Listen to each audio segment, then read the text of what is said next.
Hello, hello, hello. Welcome, welcome, welcome. We are so excited today. You can't believe how excited we are that we have Eric Rice with us, who is I think you're marketing, right, of King Gas and Oil. He works for a company whose founder is fourth generation gas and oil.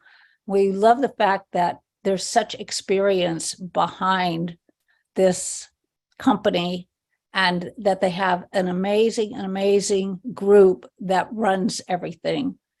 We met Cole Oliver, who introduced us to Eric. And Eric, please tell us a little bit about gas and oil and how it works and why so many people are investing in it and what kind of results people could expect. Sure. Sure. Yeah. I guess telling the story of where we are is a great testament to how I got here. So I am not a fourth generation oil and gas guy. That's our CEO, Jay Young. Fantastic guy. I'm the chief growth officer here, so I come in with more of more on the business side of things. And my story getting here is a story kind of what's happening as a microcosm around the world. So my background is really in technology. So I come from, some AI projects, alternative financial services. My last venture was quantum biology. So I've been around the block, and I've been in many different settings in the business space, both private and public. And for a little while in my life, I actually I left my company in California, moved out to Texas, and wanted to figure out a way that I could rebuild my career using my skills and serve the nation at the same time, because I don't think there's any hesitation, no matter what side of the fence you sit on, that our country's in some economic hardship times that we live in right now, very difficult times. So after searching through a few different career options, I actually came across King, and when I heard what they were offering to the public, it threw me for a loop. I had never heard. I come from investing, so part of my career, I was a high net worth financial advisor with some of the larger brokerage shops in the world. When I began my career, I learned money first before I started opening my own businesses. And when I looked into the oil and gas sector, it was something that was unique to me. It's a space I'd never been in. And I got into the space for a simple reason, that we need energy. If we don't have energy as a nation, we're missing one of the three main pillars of a nation: food, water, and energy. And as we sit here right now, we're sitting in a bit of a turmoil between existing administration and existing demands and needs of humanity. We need energy constantly. That is part of the modern world. Everything right now, we're burning energy talking on a Zoom call, right? We're not sitting in the living room burning candles. So as part of a civilization, we're really experiencing a deficit between kind of common logic and desired outcome. With green energy movement and all these things that I've seen and been part of for years, they don't have the economic stability for us to be able to turn off oil and gas and go to sustainable energy, which is a desired demand of the current administration. So when I got here, I talked to Peter Snell, who was at that time my role. He was the chief growth officer, now the president of the company. And when I got to him, he actually, the first question he asked me, he goes, "Your background is as a CEO in technology companies, and last one was, quantum biology, which leads right into the pharmaceutical." And I said, "Well, the green energy movement that we're in right now is costing our nation everything, and I want to get into the fight and see what I can do to help bolster domestic energy exploration." So when I started talking to him a little bit about the offering, since I'd been in investments before, I understand how it works. I've been raising money for my whole career, primarily as a startup entrepreneur. I started realizing really, really quickly that we were much different than everyone else, for one simple fact, is that we include the actual assets for investors, which many oil and gas companies do not. And by many, I mean 99%. Usually you're investing in, a 1, 2, maybe a 3 wellbore deal that offers you the ability to get a tax write-off and then make some money off of the hydrocarbons that are extracted from the ground. But at the end of the day, oil and gas companies make a bulk of their money by selling the land or the rights to the land, which the investors don't get. And here at King, they were doing that differently. So our CEO, Jay Young, had written a book about it, The Upside of Investing in Oil and Gas. I took the book home with me. I read it over a couple of days, and I was intrigued. So after getting in here, I got a chance to put my economic hat on and really learn the industry, which is something I'm good at. I'm kind of blessed with the ability to learn things very quickly and to disseminate them to people very simply. So why oil and gas? Why is this important right now? This is literally an 80 to 100-year-old investment that's been around for quite some time, but never before in history has it meant so much. So here's some interesting statistics to look at. The ESG or green energy movement has some very basic, very simple stats to look at to tell you where we are. 10 years ago, the world was 87% of the world's energy 10 years ago came from oil and gas and coal, what we call fossil fuels, which is, by the way, a moronic term. It doesn't come from fossils, but it's what we use for it, right? So I'll use fossil fuels. So fossil fuels accounted for 87% of the world's energy 10 years ago. After 10 years and almost $10 trillion in investments, green energy has lowered fossil fuels from 87% to 86%, over a decade and $10 trillion. So although it's philosophically and pulls on the heartstrings, philosophically could be viable, it's not viable for another 30 to 40 years. So in the midst of this massive movement for green energy, that's $10 trillion that weren't being used for oil and gas. Now we find ourselves in a situation where demand is being suppressed through the COVID lockdowns in China and some manipulation of domestic data. But we find ourselves in a situation now where we're still 86% dependent upon oil and gas and coal for our energy around the world. Yet we have the Saudis are producing 2 million barrels a day less, the Russians are producing 2 million barrels per day less, and we're at 1.6 million barrels per day less here in the United States. So while we still have an energy source that we require for almost everything, and it's not just for energy, petroleum is used in all of your clothing and in pills. It's used in so many different facets of our life. It's been intertwined. Yet we are, anywhere between 5 and 8 million barrels a day deficit currently. Now, while we have a deficit of the supply of energy, the increase around the world hasn't slowed down one bit. In fact, the demand for what we're doing has become so enormous that in the UK, or excuse me, the EU, they've actually now deemed natural gas green energy so that they can use it, circumventing their own laws for green energy. So in the UK, we're looking at natural gas being called green energy, which it actually is. It's a very clean source of energy, very powerful, used in almost everything. I think the latest stats were that 58 to 62% of all the homes in the United States are heated by natural gas, and about 74% of production facilities, manufacturing centers, places that build things are powered by natural gas. Yet we find ourselves in this huge quandary, which is very simple to solve. In general, the solution to the energy problem around the world would be very simple, that the government would stop sending money overseas, put money into federal lands, hire operating companies like ours to drill and sell oil, and then export it around the world. That's the simplest solution. Not only would it lower the price of gasoline at the pump, which would take a lot of pressure off of inflation and all of the other recessionary problems that we're in. Make no mistake, we're in a recession, regardless of what the news tells you. We are in one. We have been in one for about 3 months. We're entering something much worse if we don't correct this energy problem. So I started looking into this space. When I got here, I looked into oil and gas. I wanted to make sure that what I was putting my name behind was actually real, right? That's what we all want to do when you find a new career. And after looking through IRS tax codes, there are so many specific advantages that are provided by our IRS tax code for individuals around the country to be able to invest in domestic energy that has been kind of a hidden gem in the investing world. So when it comes to investing in oil and gas, there's 2 major prongs that every oil and gas company provides to an investor, and a third that only we do. So by investing in domestic oil and gas exploration, you're going to get 100% write-off against your income. Now, inflation's one thing that we face. That's obvious, regardless of by the way, our government hasn't changed the way that they track inflation since the 70s.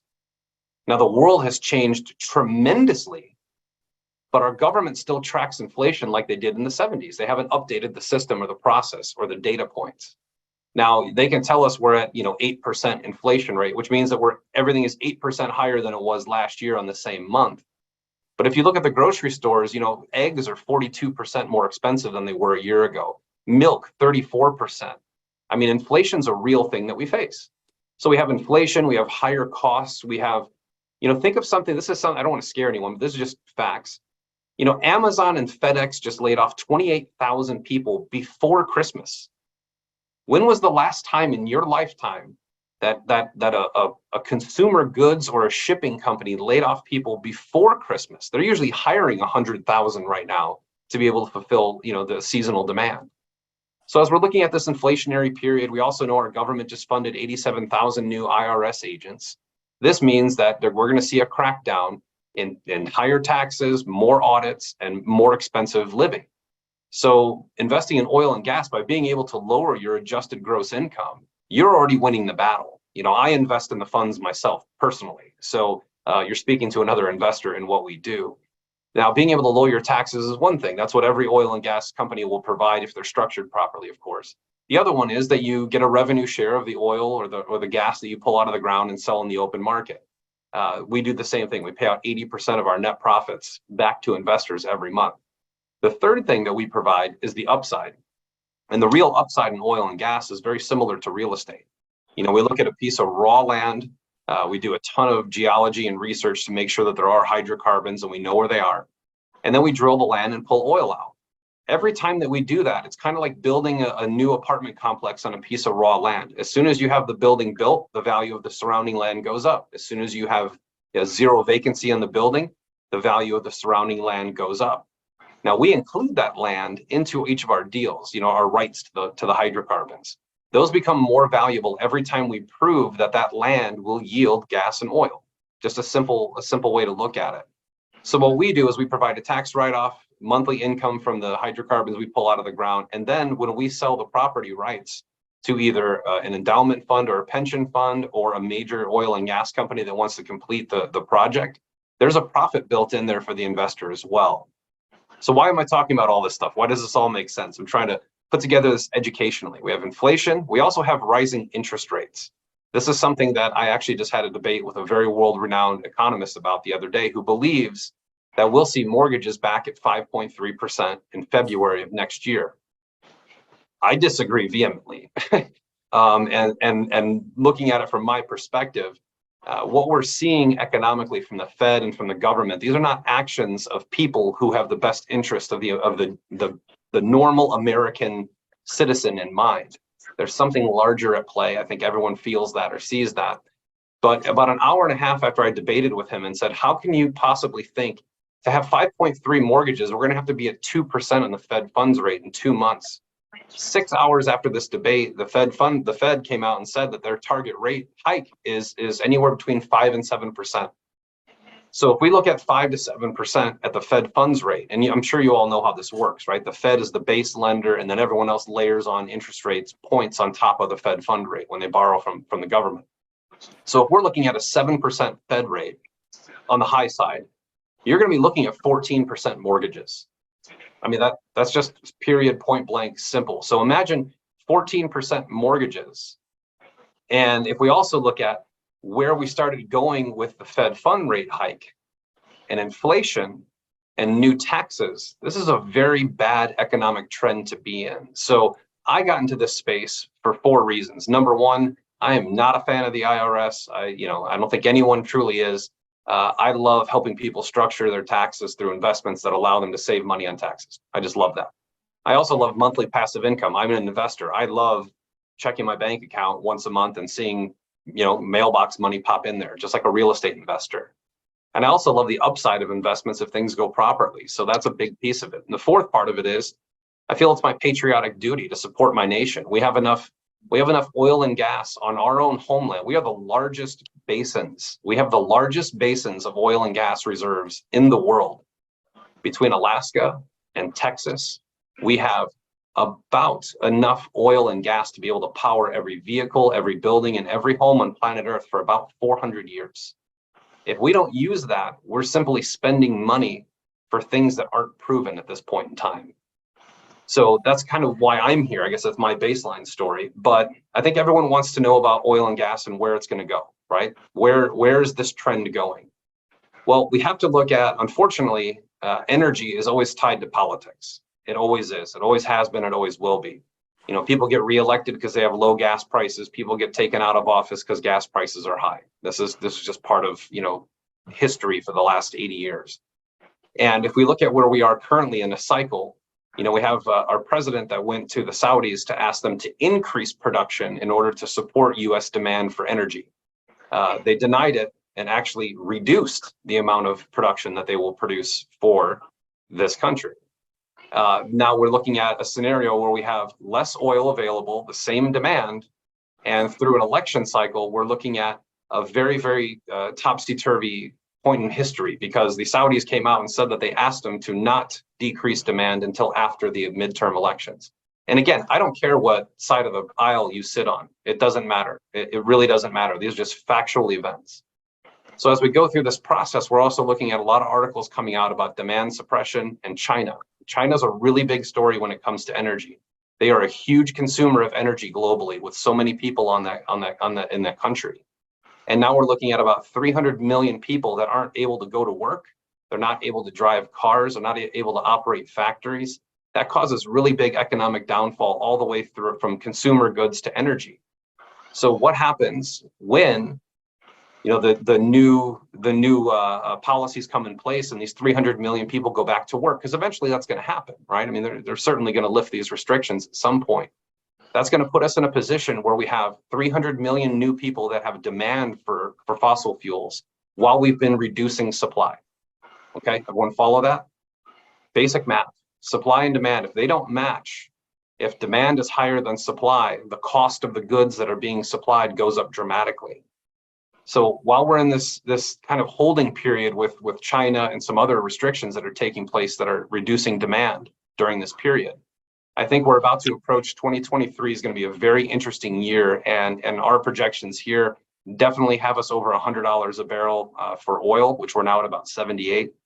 It could be much higher than that. There are some analysts out there that have projected $300 a barrel, which is insane. That's not going to happen, but they're still putting it in writing and printing it.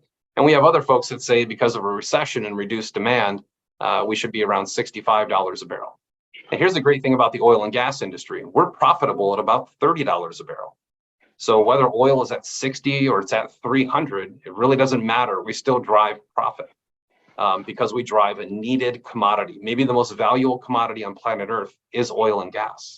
It truly is. I mean, no matter what you do. People always say, well, gold is more valuable than oil because it's $1,800 an ounce. Well, how do you get gold? You need gas-powered, diesel-powered vehicles in order to dig a mine and extract the gold. So there are no other commodities on Earth without diesel-powered energy. Now, the diesel front is something people talk about all the time. I'm sure you've read in the newspaper we're hearing about a diesel fuel shortage. Well, this is also complicated by international affairs. So for the last 12 years, we've been receiving 700,000 gallons of diesel from Russia day in and day out. That's every day. That's not every month. That's every day. We haven't received any of that fuel since the conflict in Ukraine began. So is there a diesel fuel shortage in America? Not yet, because any good supply chain or any good industry is going to have a year or two in reserves.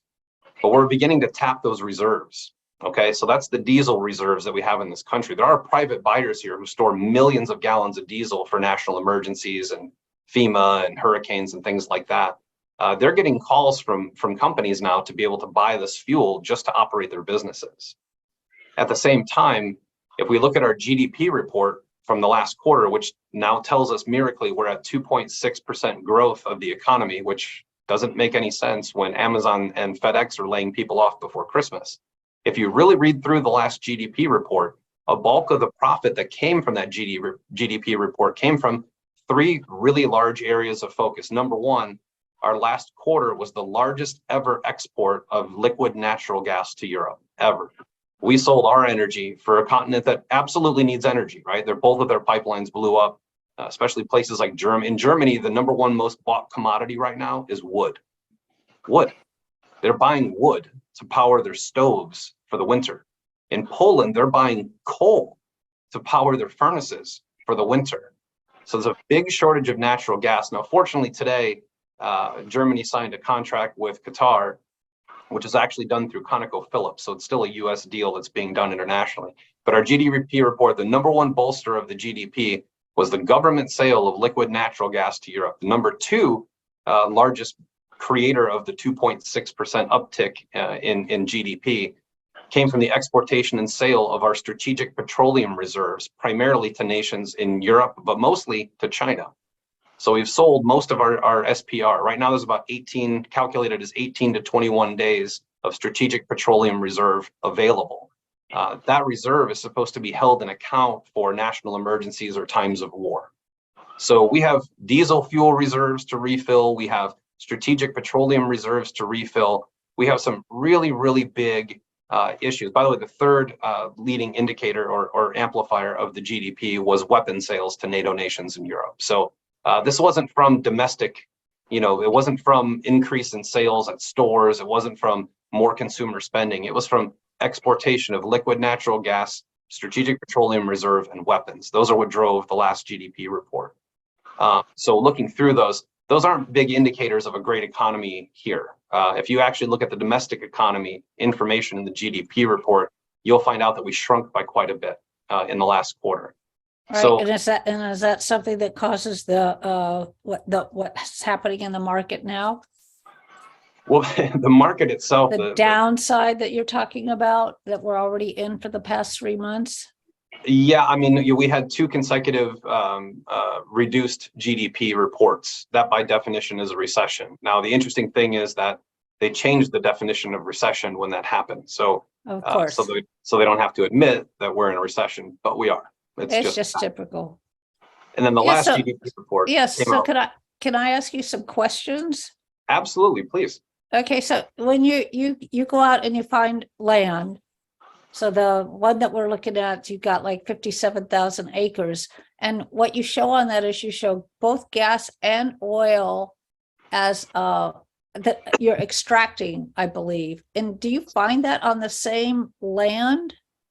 Yes. Yeah, you actually find them in the same basins. They'll be intertwined, so we separate them. The interesting thing about oil and gas that most investors have in their mind is wildcatting. Back in the day, and back in the day was 5 years ago. Okay, so this isn't a long time ago. but people used to think like, hey, we're just going to find a piece of land and drill a hole and hope we get oil.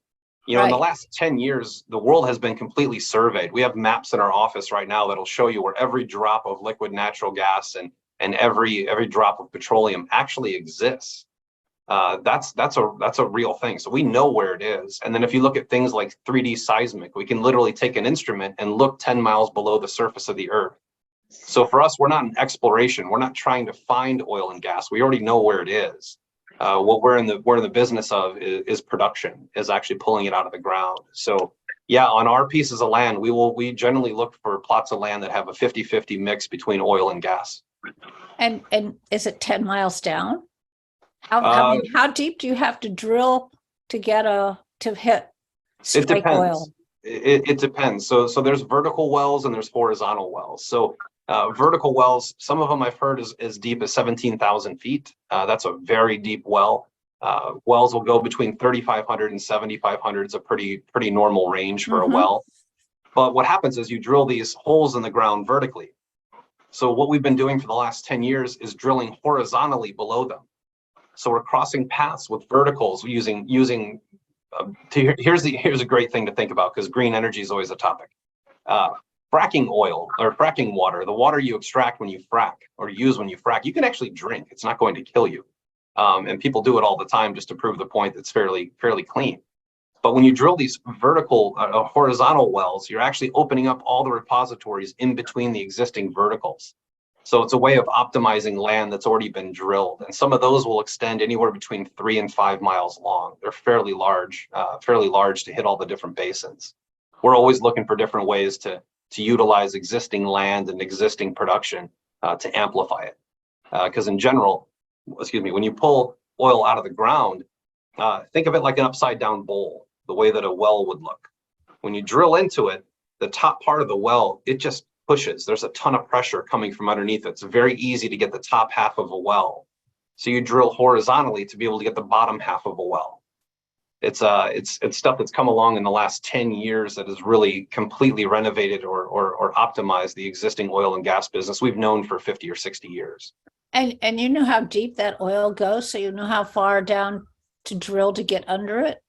Yeah, we can use heat maps to see everything, from each basin, from each side. It's almost like it's kind of the same technology that ultrasound provides for mothers, right? Like before, you used to just have a baby in your belly, but now you can see it, you can see his face, you can see if it's a boy or a girl. It's the same kind of technology, very similar, although we call it 3D seismic. We can take 3D images underneath the earth to find out exactly where the hydrocarbons are.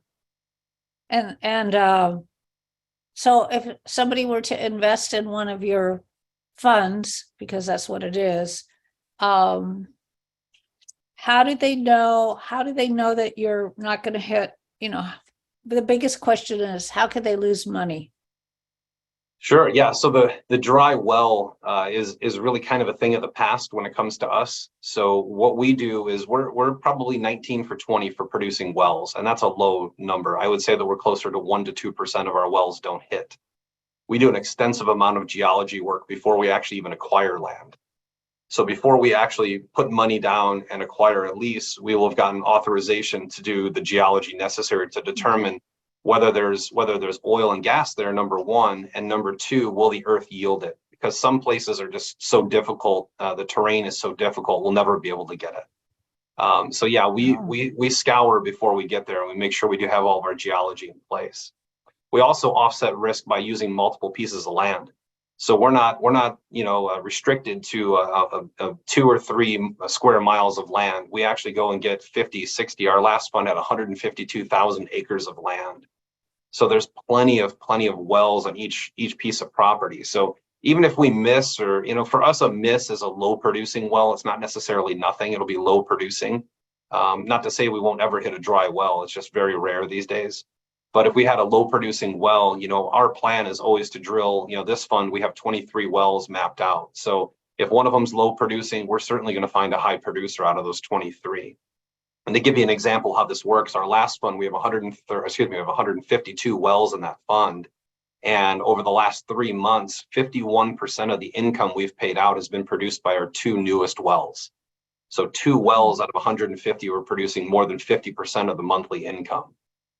This fund that we have coming out in Fund 2 is we're really excited about. It's all fresh wells, big basins, land that the big players kind of pass on. They look for really easy jobs. When you get to be an Exxon or Chevron or some of these Shell, some of these large companies, they look for companies like us to set the groundwork, to be able to prove the land yields and then buy it from us.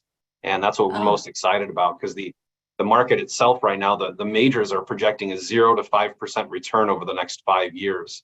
And that information tells us right off the bat, they're not doing new drilling.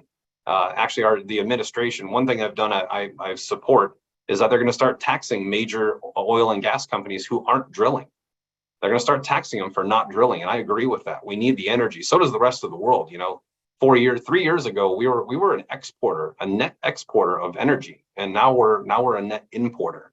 That's not a sustainable model for a good economy. It just really isn't. It doesn't matter what side of the aisle you sit on. It's economics. That's all I don't care about politics. I care about logic and economics.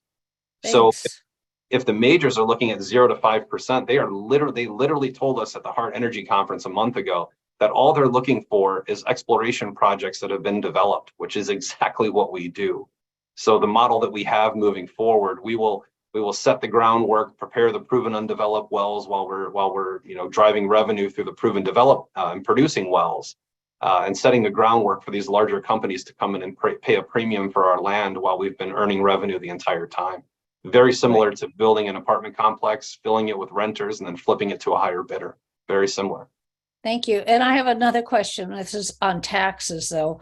You said there was 100% write-off, but how does that reduce tax liability? I'm not a tax expert. Neither am I, but I'll give you my best here. So we lower adjusted gross income. So not very similar in style, but very similar in result. Okay. Just like if you contributed to a 401k, $10,000 on $100,000 income, you'd only pay taxes on $90,000. Okay, that's simple. Very simple.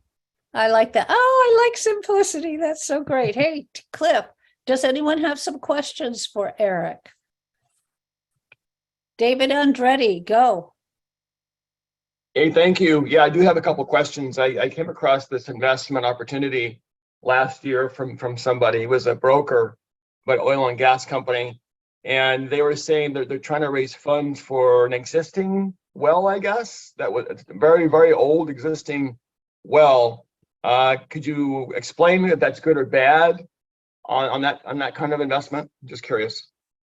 Well, with the limited amount that I know from that, thank you, David, for the question, by the way. I don't know. I guess that's the best answer. I'd have to see the geology on the land and see the numbers on the well. I would say in general, if you're raising money to optimize existing wells, there's definitely potential profit in that for sure.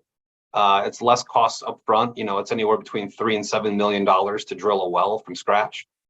So if they're looking at buying land with existing production and optimizing it, there certainly could be profit in that. The one thing that, I've been an investor for 20 years and a startup entrepreneur. I've invested in tons of companies. In funds like this, I wouldn't invest anywhere but where I work because of the fact that we actually allocate the rights to the land to the shareholders, to the unit holders. So without that in oil and gas, it's very difficult to earn your money back. Most places, they solicit the big tax write-off because it's truly the only 100% tax write-off you'll find that actually pays you later on. There's other things like, what do they call them? Easements, conservation easements where you can get 100% write-off, but there's no return. You're just writing a check to get a reduction in income. Whereas we actually offer the reduction in income and potential future income, well, certainly future income from the sale of oil and gas. With a limited amount I know on that, David, I certainly wouldn't give you any investment advice. But I'd like to know more, and I'd be more than happy to review the deal for you and give you my opinion. Yeah, That's thank really you. nice. Very nice. Yeah, it was a dormant, I guess it's been dormant for a while, but anyways, I do have couple of other questions, if that's okay for me to keep going. Sure. You mentioned if you invest in the gas and oil, it's 100% write-off. And then Ted, I don't know if you know this or have any experience with that. Could you elaborate, please?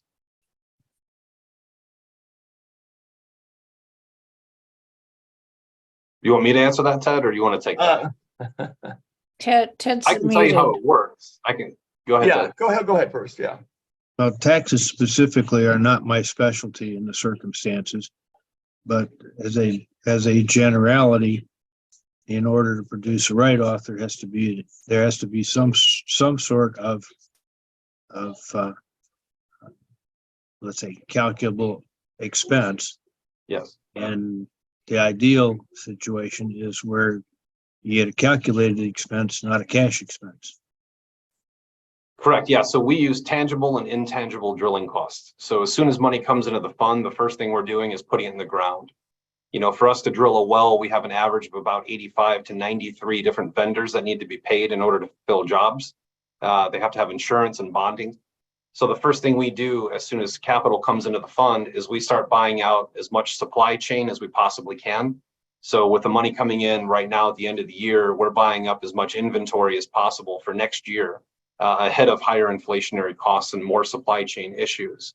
But you kind of hit the nail on the head there, Ted. So the money coming in, it will be spent down. There is no cash holding in an oil and gas project like this. We will absolutely pay for 3, 5, 10, 15 wells in advance for drills and pumpers, pumps, for jacks, for anything that we need.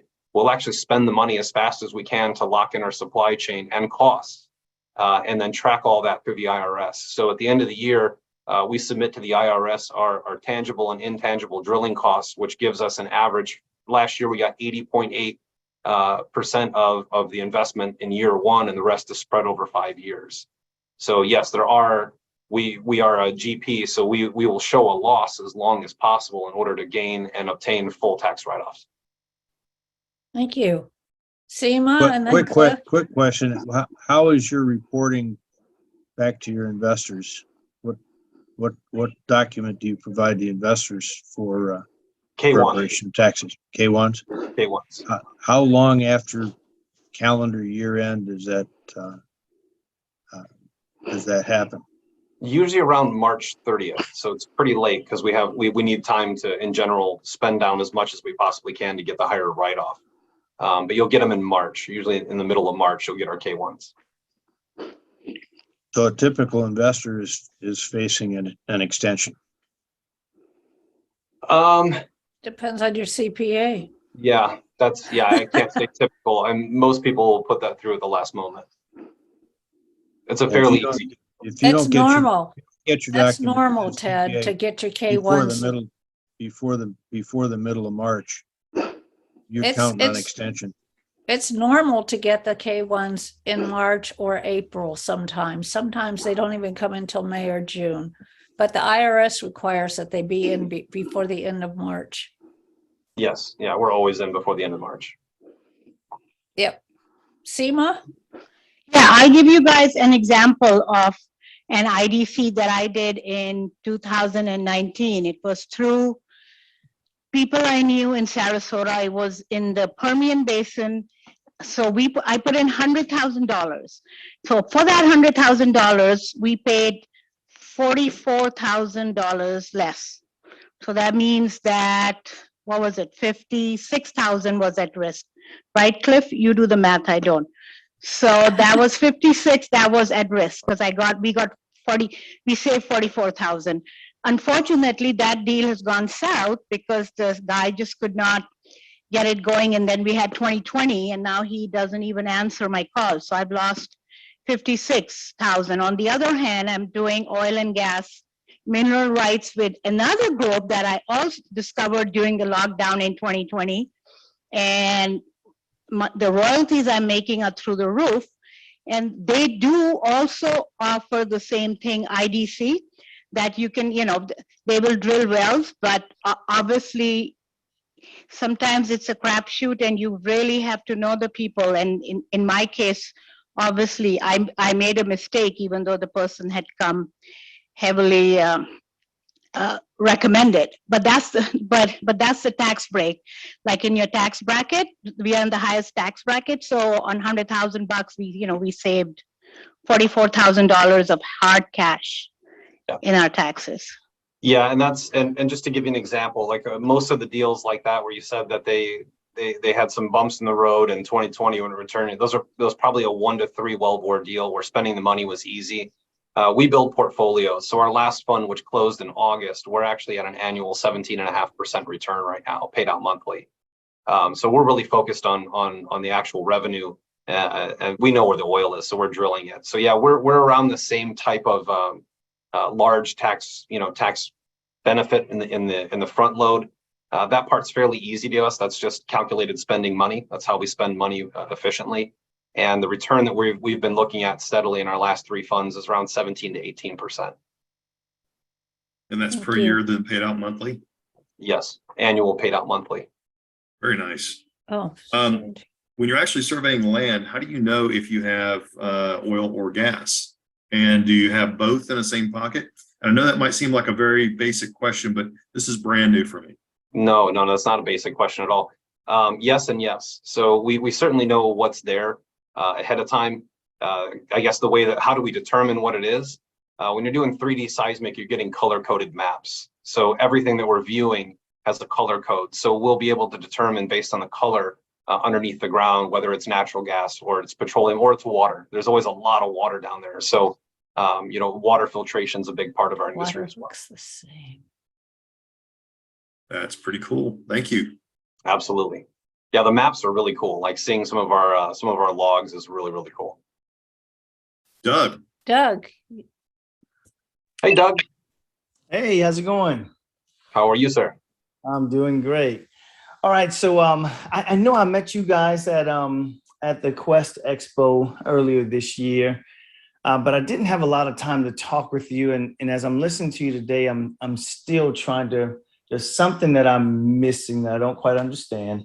I'm very familiar with mineral rights. I've invested in natural gas mineral rights, but what you are describing doesn't sound as if the fund that I'm buying into or investing into is actually the purchase of mineral rights in any way.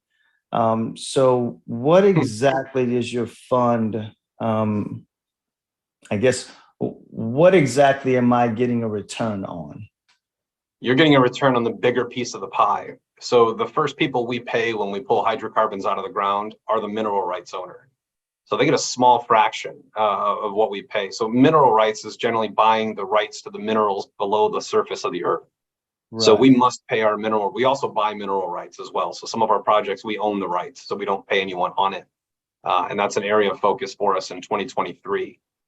So we're actually the bigger piece of the pie when it comes to natural gas and petroleum. So we're getting the wholesale price of oil when we sell it in the market. So when you see that $80 a barrel or $6 a unit for natural gas, that's the price we're getting. And then we pay out our mineral rights owners or royalty rights owners first, then the team that pulled it out of the ground, and then the remaining net profit is divided amongst the shareholders, the unit holders in the fund. Okay. So by me partnering with King, would I be able to purchase mineral rights like I have before? Or is not an option? Probably not. I mean, we're generally buying the mineral rights heavily in 2023. It's an area of focus for us, but we're buying them to create a higher profit margin for our funds. So if we didn't have to pay mineral rights when we pull oil and gas out of the ground, it would create more profit for our actual funds. So I don't know that we'll get into selling mineral rights. It's something that we'll discuss here at the end of the year for 2023. Okay. So this is Kurt here. I got two questions and I got to go. Hey, Kurt. You said that, howdy, I do invest in mineral rights right now, and I really like what's going on with them. You said that the break even for oil and gas is $30 a barrel. What do you guys use as break even? That's the first question, I guess. And then the second, how liquid is your fund? Well, the first question, that is our break even. So that's where we start sharing profits is around that. At $30? I mean, it depends on the site locations. It could be $28. It could be $37. It's all blended. We buy large swaths of land. So we're looking at 50, 60, sometimes 150,000 acres. Each well has its own cost structure. And how liquid is our fund? Getting your investment back. This is a great part about what we do. So I didn't know we were going to get too specific in our investment as opposed to the macro approach. But we actually have a process called Acquire, Develop, and Divest, ADD. We started calling it ADD squared because we're looking for two. So as we acquire the land, our primary purpose is to drive revenue through exploration and production. As that happens, it increases the property value. As our monthly revenue increases, we actually target within 18 to 24 months an endowment fund, a pension fund, some sort of family office, somebody who has an income mandate. As we're approaching a very difficult time for traditional income products, next year will be very exciting for us. So we target a sale of, say, 30 or 40% of the fund to a big income buyer to return principal back to our shareholders.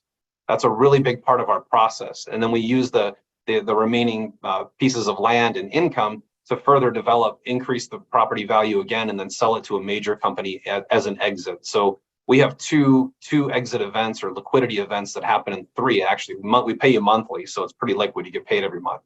And at the same time, the liquidity factor, 18 to 24 months in, we're looking to get your capital, your principal returned to you in hand while we're still growing the fund, and then selling in the rest of the fund or the entire fund to an acquirer, generally a publicly traded oil and gas company. So you should get two, maybe sometimes three or four divestiture checks along the way, whether it's for a portion of the fund or a piece of land. In our last fund, we just sold an $800,000 piece of property, which we actually paid 100% to unit holders this month. So tomorrow, our last fund unit holders will actually get two checks: their monthly passive income from the sale of oil and gas and a divestiture check. Does that answer your question, Kurt? No, you answered the question. Thank you very much. That's what you shared is very informative. And Peggy, I did not receive any email with a file attached. So if you would forward that, thank you all for your time. And I got to go. Bye. Thanks, Kurt. Doug, did we address all your questions? Almost. So I definitely wanted to make room for Kurt to get his in. So let's see. It's a little difficult for whatever it is. I'm struggling to find the words. But let's just go with my returns so far. What I have seen on my mineral rights may be atypical, not sure. But this year alone, I've got a 36% cash on cash return. And so it seems like investing directly in the mineral rights may have the potential to have a higher return on investment?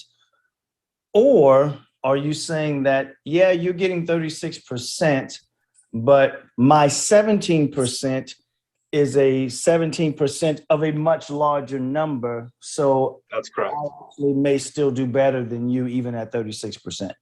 That's correct. Yeah, we're dealing with large pieces of land. So mineral rights are good investment. Don't get me wrong. There is some luck involved in it as well. So you have mineral rights on a place that's actively drilling. Sometimes you can buy mineral rights for properties that no one drills on for 2.5 years. You'll receive nothing, and that's just kind of the way of the sword with that type of investment. I like mineral rights deals. I'm going to probably put some money into a mineral rights deal myself. I mean, I'm not a guy who's sitting here, we're the only solution in the world. But when you calculate the tax advantages, plus there's no upside to a mineral rights. You can sell them to another buyer. It's fairly difficult to do at times unless you know what you're doing.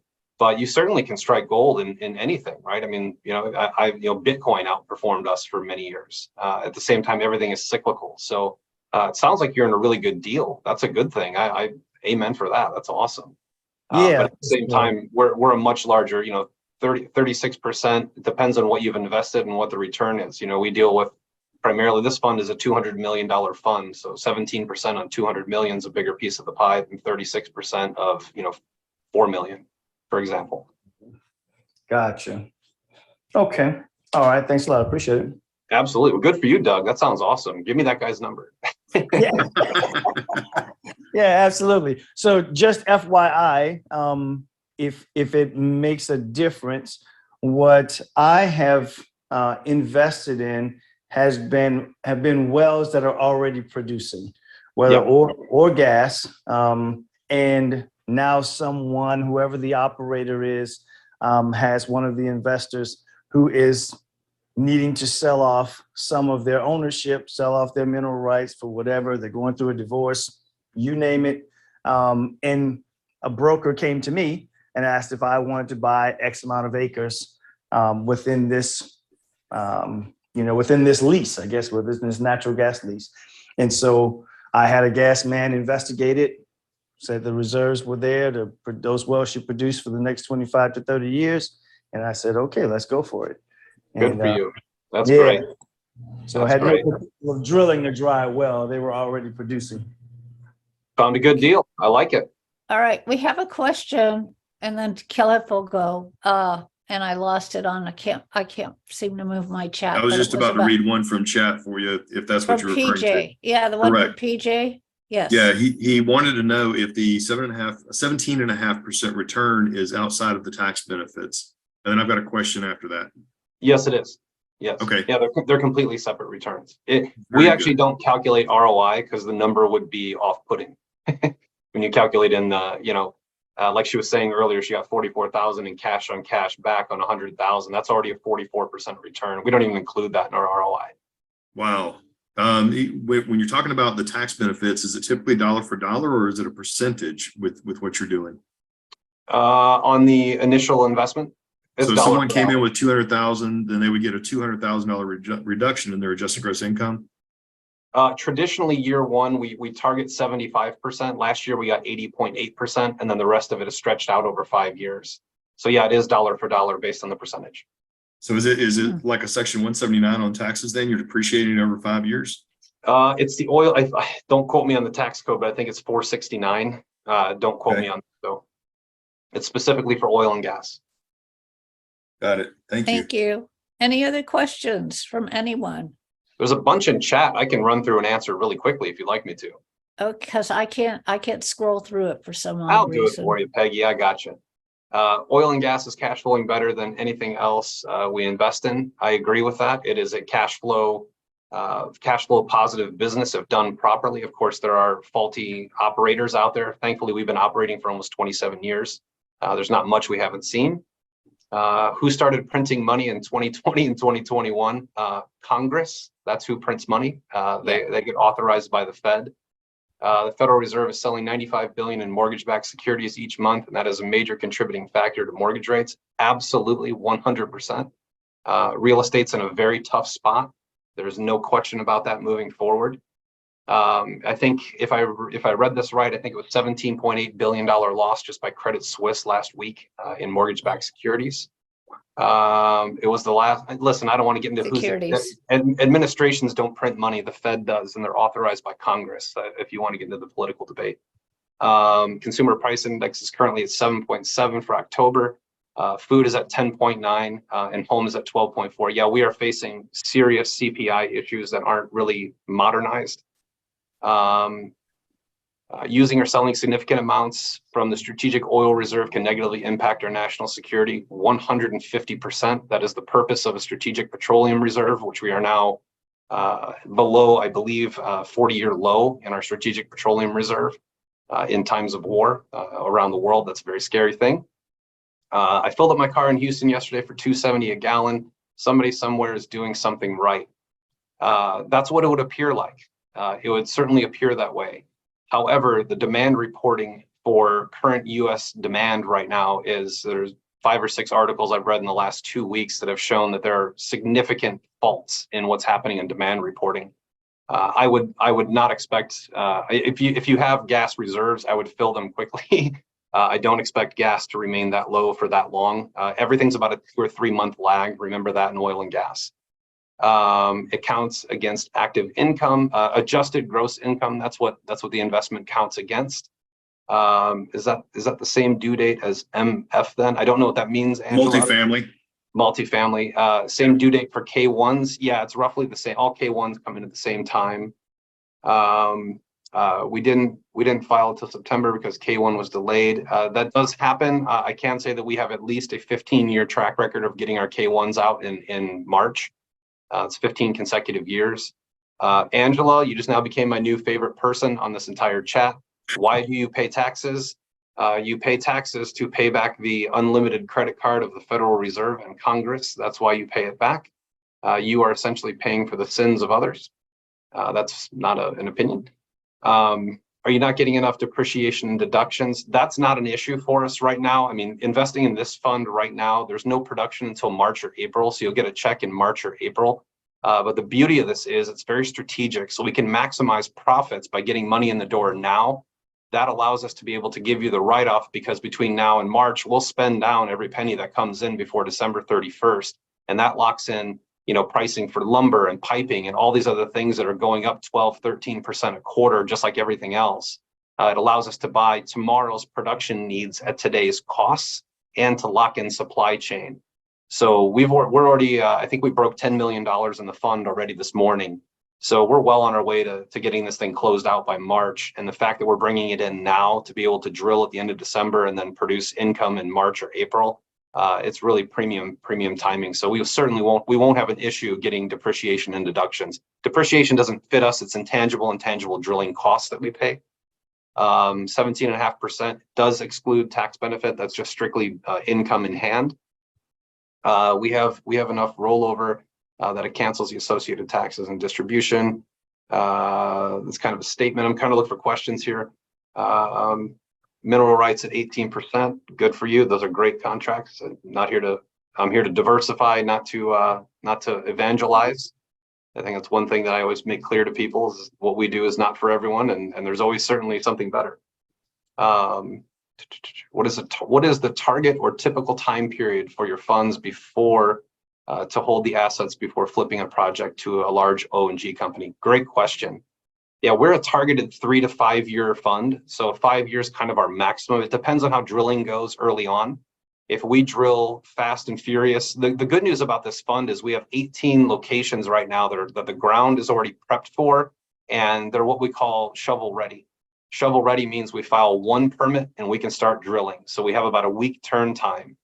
We look for areas that are very friendly to oil and gas. We're not trying to reinvent the wheel in a green energy county that puts heavy burdens upon us to do our job. We look for really low regulatory environments that are privately owned. We don't deal with federal land, so the government can't shut us down. We work on private land and state-owned land in oil and gas friendly locations.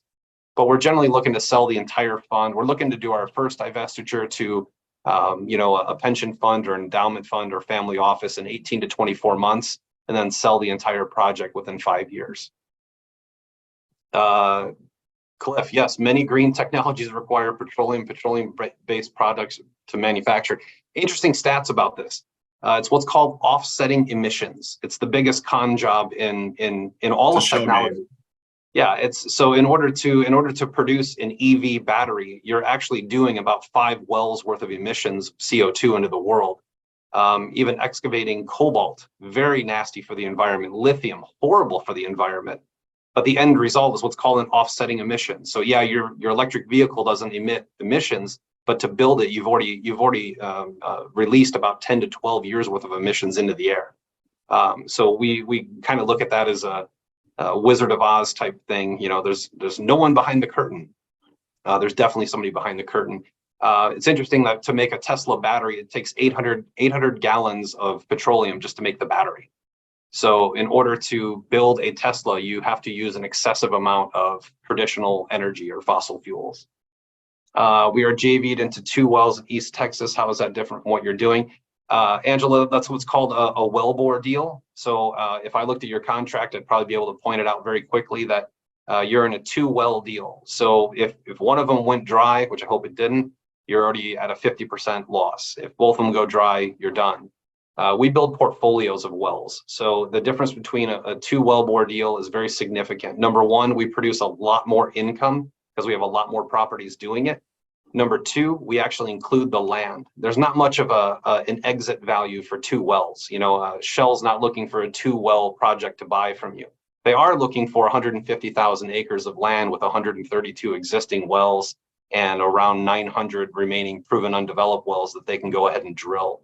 So we're really looking for that immediate income to come into your hands, as well as the long-term value of developing the land. It's a big difference between us and a 1 to 3 wellbore deal.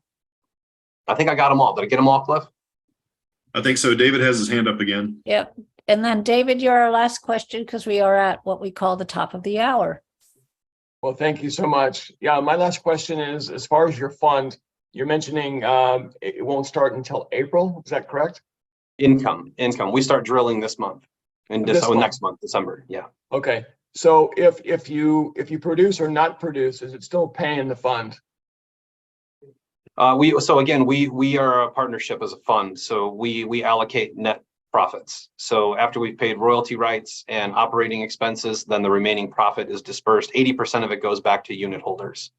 The wells that we have in this project are adjacent to existing projects we have. It's very important that we do that because it's easy for us to transport equipment and personnel. So in the areas we're in, I can't guarantee you that we'll hit oil in early January, but the odds are extremely high. We already know the land, we're adjacent to it or very close to it in proximity. So we're very familiar with the terrain and the equipment. So the fund I would say that they're not going to pay you anything unless they've struck oil, because they're paying you off of what is flowing, not off of what was sitting in the fund that they're not using. That would be more of a Ponzi scheme. Yeah, I was going to say, we certainly don't Ponzi. We certainly won't do that. Yeah, I was just curious because you mentioned you're going to be paying out by April. So it sounds like that there's some sort of income already coming in. So I guess I just wanted to verify that.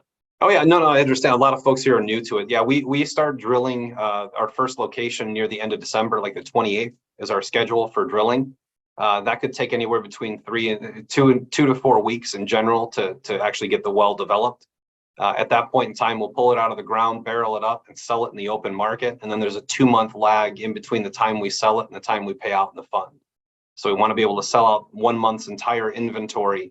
Then it'll sit in the books for 2 months, and then it gets dispersed to shareholders or unit holders. So yeah, we're looking at March or April for the first payout to investors. That's great. And Cliff? Yeah, real quick chat question. It sounds like if oil is under $30, there won't be any selling, but may still be pumping. Oh, absolutely. Yeah, that's the one thing people get wrong in this business is they're really fixated on the price. We're fixated on volume, and at the same time, we're not obligated to futures. We sell 0 amount of our inventory through futures, so we have no obligation to sell our inventory.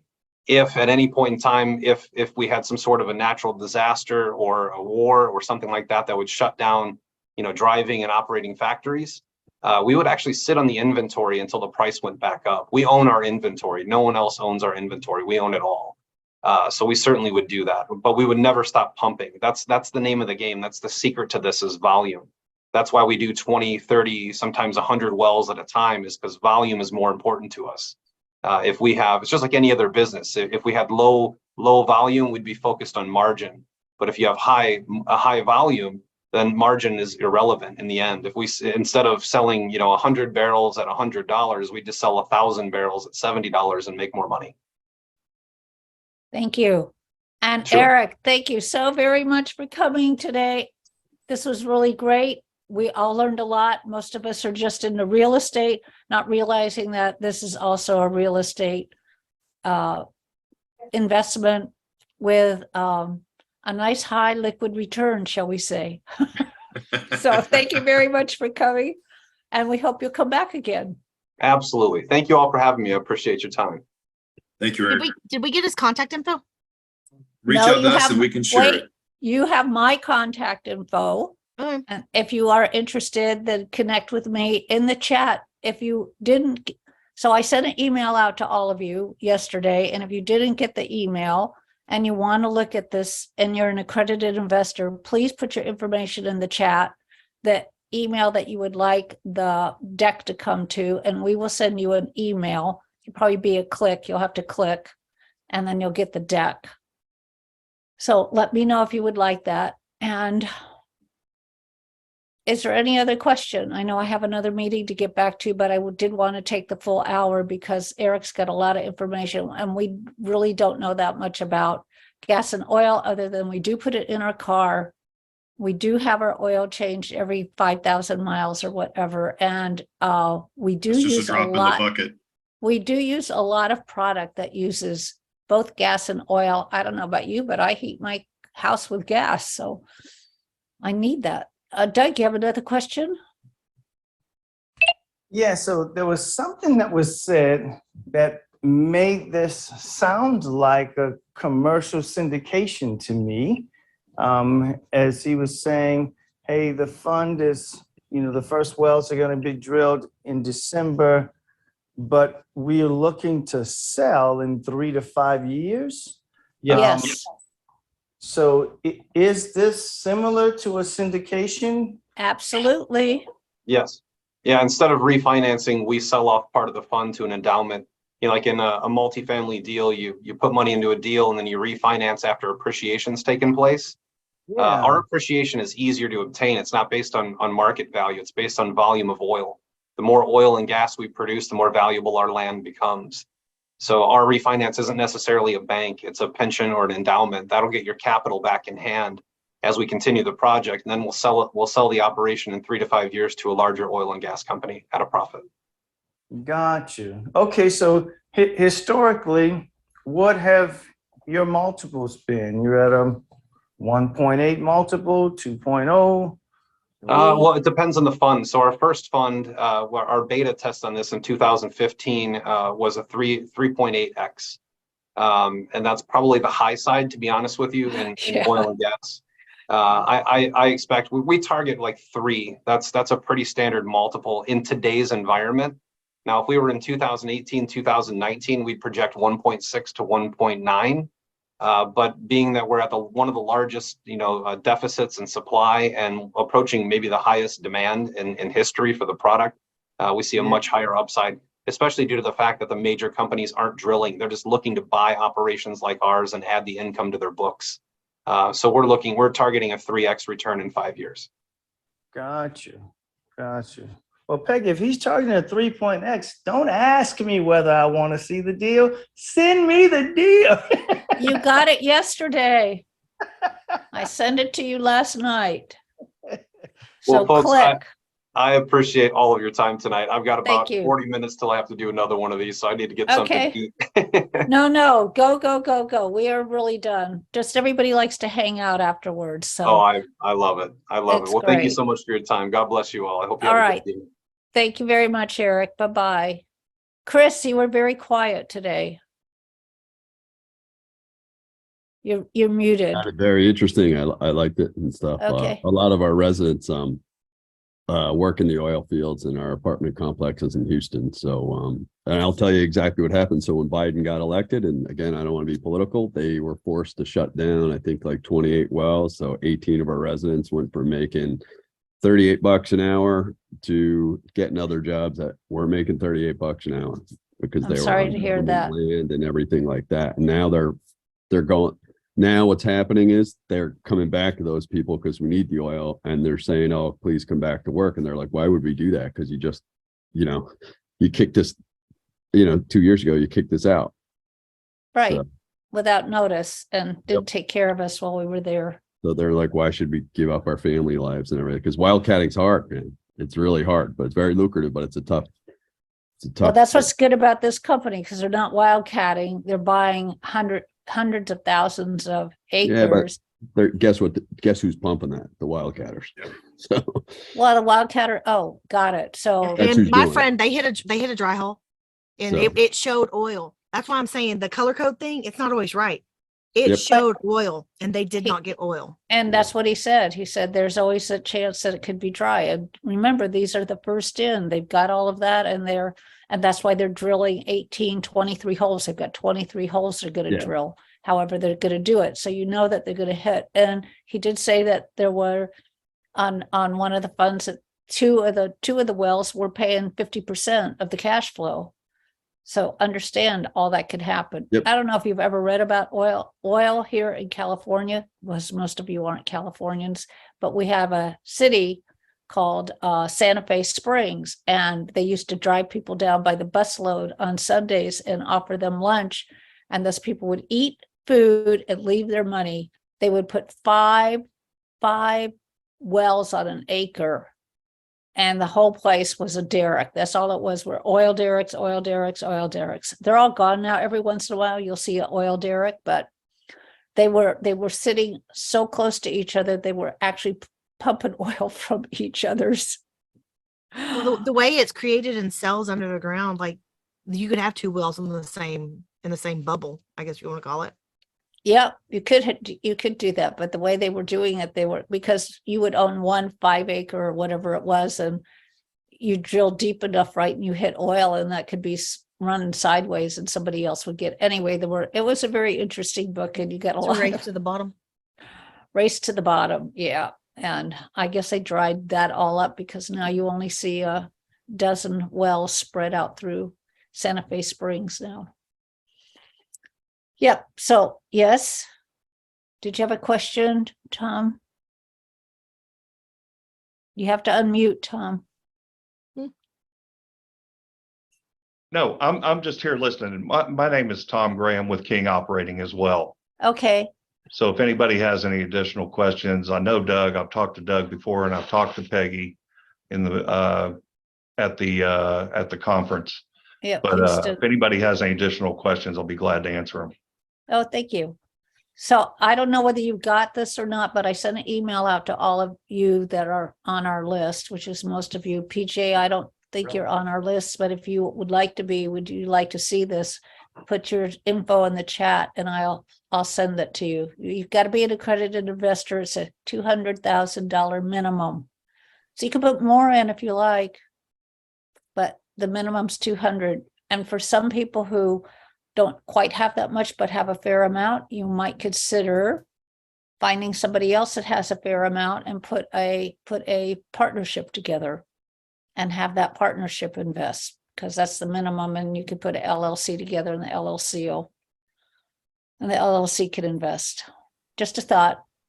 A lot of people say, well, I don't have the money, but other people, because look, you're all money people, and money people attract more money people. It's true. PJ, you are muted. Yeah, PJ, unmute. I just asked you to unmute. Let's He see. did. He's unmuting. There you go. I'm okay. What I wanted to ask is, can I do half IRA and half non-IRA money? Like 100 and 100, because I would like to take advantage of the tax. I was generally investing, and I got you from the Advanta IRA. Most of my money is in IRA. But if I invest all from IRA, I won't get any write-offs. That's right. So Tom, Yeah, in this particular fund, we do not accept IRA money. Oh, you you We're don't don't? working on accept that. IRA money? Yeah, we're working on that for the future. There's some, the UBTI that comes along with it. We do have a way around that, but we would have to put together a whole nother PPM to accept IRA money, and these PPMs can get expensive. But we're looking into it because we have had a lot of people that do have interest in doing it through their IRA, and I even have people that have done spreadsheets, not taking away from Quest at all because we love those guys. But I've had people do spreadsheets that say, okay, I'm going to take this money out of my IRA and cash it out and put it into your deal. And they have found, along with the write-off that comes with oil and gas, that they're not getting that full capacity, but they're getting a better capacity than they would I get it. by not taking it out. Thanks. Is it just IRAs or is it all retirement accounts? All. so you can't use your 401k. You cannot. We're working on it. We're also working on a 1031 exchange product. So that is a drilling deal, not in a royalty deal. You can put IRA money into a royalty deal. That is a like kind exchange. In a Right. drilling deal, you can't. Now, we've done it in the past, but you have to do a whole nother PPM and everything, and we just haven't had. It's $100 million fund, and in order to do an IRA deal, we would probably want at least 10 million in IRA money. Out of one account? No, Oh, no, altogether? Oh, all altogether. right. Yes, ma'am. Okay, ma'am. all right. We'll think on that. And I had another thought about and if they wanted to do coming out of the oil and gas with all the profit they're going to make, they could actually go into an opportunity zone. They'll eventually have to pay the capital gain on it, but not for 10 years. As Yeah, long as we're- opportunity zones are still out there and the law is Right. still before that And change. when and if we do have a divestiture, we'll always have another fund to roll your money into, and boom, you get the write-off again and all that. Because, if it's $100 million fund and we end up selling for 400 million over time, we'll have other funds to roll into because that will be considered a capital gain.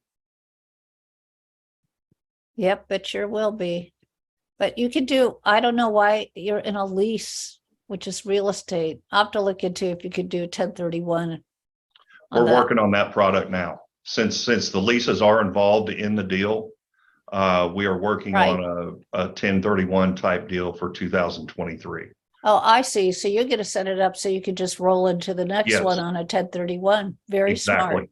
Very smart on Exactly. your end. Well, let me know if you need any support in that. I've got a little bit of a Absolutely. 1031 background. I've Fantastic. been in the Thank you. business for about 40 years, so I've been part of the exchange group for quite a number of years. That's Okay. great information, and thank you very much. All right, I appreciate all of you coming. We expect to see you next week. We have Edmund Chen coming and talking. He runs a family office, and he is going to talk about not just building your wealth, but keeping your wealth and how to go about that. So we'll see you. We'll see you next week. Is he the And- Canadian? Is he the Yes, Canadian who said, yeah, oh, yeah. I loved him. Yeah, Oh yeah, my he- God, yes, yes. Yeah, he spoke previously once. He's going to Oh, speak again. absolutely. He had no younger brothers or anybody who could marry my daughters. Yes, I That's remember that conversation. Right, that's the one. Thank you. Thank you. That's the one. I have a All one-track right. mind, yes. Okay, thanks. Okay. We love you, Seema. We love Yeah, you. so I've been told. Bye. All right, y'all. See y'all later. We'll Thanks, see y'all everybody. later. Bye-bye. Bye-bye. Everybody, that was interesting. Thanks. Thank you, Fred. Thanks, Thank you. everyone. Thank you. Bye-bye.